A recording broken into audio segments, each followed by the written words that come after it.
So I'm speaking here with Adrian Dutch, Pro-Vice Chancellor, University of Bedfordshire, visiting the Caribbean for the very first time, and he has chosen Trinidad and Tobago as his first stop. And we want to say a special welcome to Adrian. Pleasure to have you here. Hope that your stay here is going to be an incredible one, and you're here for the CTS graduation. I'm sure that is something that you are looking forward to as well. Can't wait. Wonderful. Adrian, tell us, persons are looking to study and they are looking at different study options, and especially out of the UK. Tell us why University of Bedfordshire. Why should a student choose University of Bedfordshire as against any other university for that matter? Well, I think first of all, let's consider what the University of Bedfordshire is. It's a UK degree.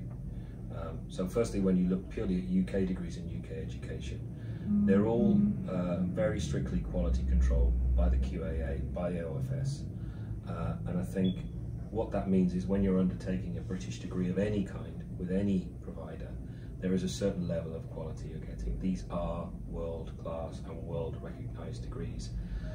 And those degrees will prepare you for a career all over the world because they are globally recognised. Within the University of Bedfordshire, obviously we try and then set ourselves apart from all of the other British degrees that may or may not be available. And I think the thing that we're very, very focused on and will be focused on really for the next decade at least is around preparing students for the world of work.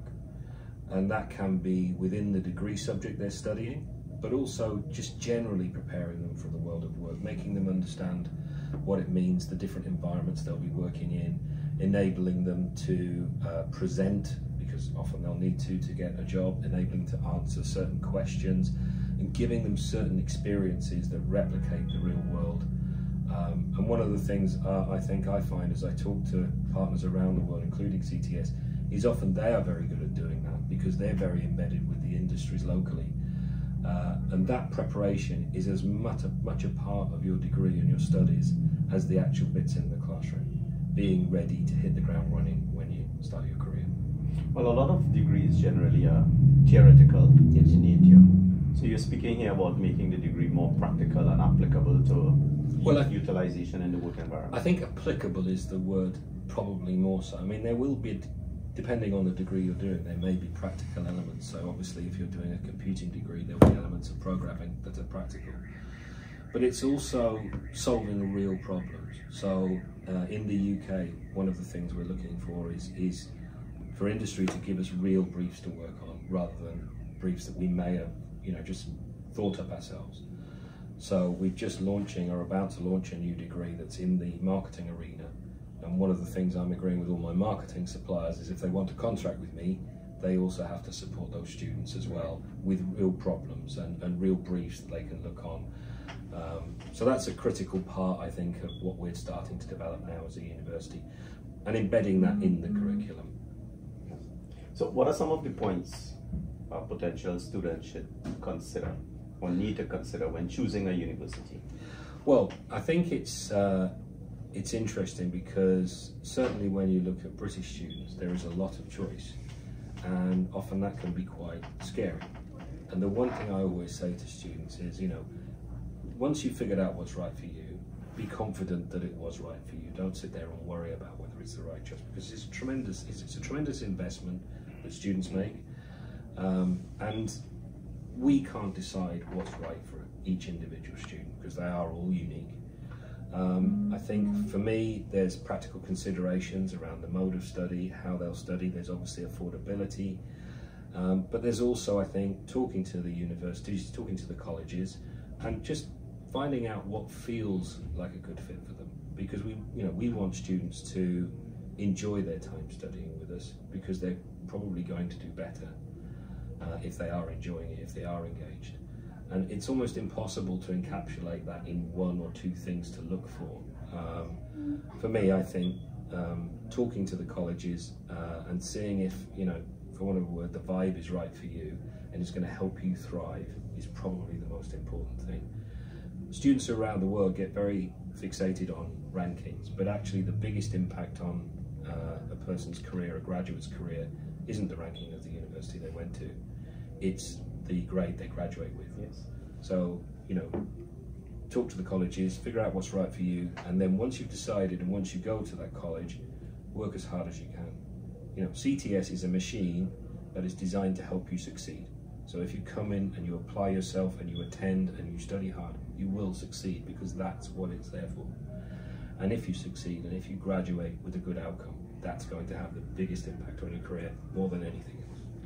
But you know, I've been fortunate to have 2 master's degrees with 2 different institutions, and no one has ever, in terms of being a prospective employer, looked at my university to determine whether or not I'll get a job or give me an interview. So the point that you've spoken about in relation to university ranking, tell us a little bit more on that, because a lot of students, you know, are looking at university ranking as one of the determinants as far as selection is concerned. Yeah, well, and I think that's it's obvious why you would do that. Everyone's looking for some kind of evidence of making the right choice. But the first thing that's obvious is the ranking can come and go. So you go to this university because it has a good ranking, and 10 years later it's on your CV, but the university's gone down the rankings. Has it changed you? No. Has it changed your caliber? No. So, you know, rankings are transient. But the thing I refer to now is an institute, a report by the Institute of Fiscal Studies in the UK, which you can find online. It's unique because I think it's the only paper by the Institute of Fiscal Studies I've ever found of any interest whatsoever. But it talks exactly about this, that the biggest impact on a student's future career earnings is around the degree classification they achieve, not the university they went to. And for me, that's tremendously important, because what it enables us to say to a student on day one is, right now, from this point on, your destiny is in your own hands. And you and I know there's very few moments in your life where your destiny is in your own hands. You're always subject to outside influences, whether it's government or your boss or whatever. But when you start in a college or a university, from day one, if you come in, if you apply yourself, if you turn up, if you study as hard as you can, your destiny is in your own hands.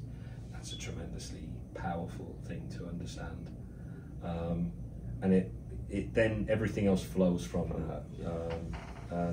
You know, when I'll be talking to students today, I'll be saying, you know, if you face problems, don't hide under the blankets, don't hide away, speak up, because colleges are here to help you, CTS is here to help you resolve those problems so that you succeed and so that you get these career outcomes that we're after. Yeah, very important indeed. Tell us a little bit about the partnership with CTS and the UOB. How is that working? How do you see the future as far as that is concerned? Well, I think there's some interesting times. I mean, we're what, 6 years into this partnership now, and CTS is a very important partner for us. It's grown rapidly since 2017. I think it's probably we have 17 partners, I think, around the world currently, and I think CTS is probably one of the ones I engage with the most, usually on teams with colleagues here, and I think it's an incredibly valuable partner to us. This country is a valuable partner to us because we have partnership representation now on every continent other than Australasia, and I have my eyes on Australasia, so I get the complete set. But you know, the representation, if you like, in North America, certainly geographically, we won't look at the geology, is Trinidad. So it's important that we have this presence here, and CTS, you know, is our biggest partner here, and so it's very important to us. One of the things I'm really hoping to get out of this trip is to get a much better understanding of the students, the partner, the issues they face, because you can't do this on a Teams call. You have to go and experience it, and it's always amazing to me when you visit partners, the things that just come out in conversation that change your worldview on what needs to be done when you get back. So that's that's a critical part. Well, I think it's tremendous that you would have such a visit, simply because it says a lot. It is a statement in itself that the University of Bedfordshire is interested Yes. in its students, Yes. and you want to first-hand get information from them. It's not just about the partner and what the partner has to say, in this case CTS, but actually the students who are in the programs, how they are affected. And I think that is something that would give any candidate, any student, a lot of assurance that the University of Bedfordshire has your interests at heart and is working towards ensuring that whatever your challenges are, that they are resolved. Well, it's genuinely why I wanted to do videos like this, because, you know, this conversation we could have on a Teams call, and it's the same content. But to do it here, to show people, no, this is a serious partnership. We come here regularly, whether it's myself, we have link tutors who come, we have the account managers that come. I mean, it's never a difficult conversation to persuade someone to come to Trinidad, to be honest. There are other partners where maybe there's a bit more leverage needed, but yeah, it's a critical part. And we learned due to the pandemic that there was an awful lot of practical things that we could do online, and that's a good thing. But you can't do everything online, and you can't build relationships online. Yeah, we will always be here and we'll always be present. Well, one final question to you as you speak about online. And again, as a result of the pandemic, a lot of business has shifted into the digital realm. And in our local market in particular, there is an overwhelming desire for online studies, especially at master's level, where you have more mature students who are working, have families, and they are trying to fit in their academic development around their general life issues and challenges. And the online environment is an excellent fit. And I know that there is also the shift towards going back into face-to-face.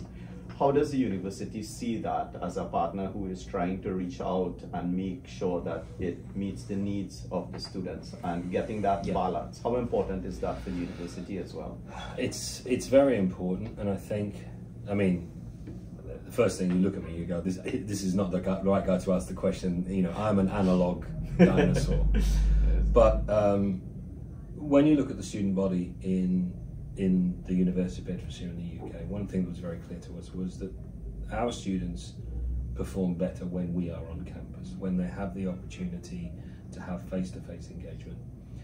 And a lot of that is not just around being in a classroom, but it's the ability to be able to interact with people. It's the ability to interact with fellow students when you're there, to ask questions. And a huge amount of university study is not just in the classroom and in the contact hours, but, you know, twice as much of that in self-guided study, in the library, in group work. And universities and colleges have all of these facilities that if the student is only studying remotely, they're paying for them, but they're not getting them. So that was very much the UK decision. I think the other thing that's interesting around work is that we all work from home in the UK during the pandemic. I did a very, very good job of convincing myself that I was doing much better doing this at home, because I had a young kid who I got to see grow up. It was, you know, wonderful. The impact on this is frankly irretrievable. Astronomical growth. Yeah, I mean, yeah, absolutely. But actually, during the second year of the pandemic, we saw productivity fall. We actually, I was in my previous institution, and we had a lower number of applicants in the second year. But what we had was people working later, people working out of hours. There was a kind of drift. And I think that the long-term impact of remote working hasn't really yet been fully measured. I think it's quite interesting to see that tech companies, who are the most capable of working remotely, are now starting to push people back into the office, because productivity does seem to wane, and I think it's also does have an impact on people's mental health. We are social creatures. So I think there is a way to go to that. What we need to look to as a franchising and validating university is what our partners need, and trying to roll this into the model. Because we built this around our students' needs, and we have to acknowledge that if we have 17 partners around the world, that's 17 partners with different needs. and we need to find a model that's manageable for us as the central organisation, but also fit for purpose for those partners. And that's going to be a big part of the coming 12 months for us, I think, is trying to design something that works for everybody and is also manageable and quality controlled. But I do think we know from our own students, they are what we would call time poor. They have families, they have jobs. Yes. It's difficult to do full-time study around those things. But we still believe that they get more out of it by being on campus. And I think that's, again, one of the things to students to consider. It's not always doing what you want to do, it's doing what's best for you. And sometimes those two things aren't. Sometimes what's good for you isn't also what you want to do. Yeah. And my waistline is proof of that. So I think, you know, for me, it's trying to find that balance and then trying to find ways to do it that help our partners, help the students of our partners. And we're on that road at the moment. I don't think we've reached a destination yet, if I'm really honest. Thanks very much, Adrian. It's been a pleasure. Pleasure. And enjoy the rest of your stay in Trinidad. Thank you. All the best.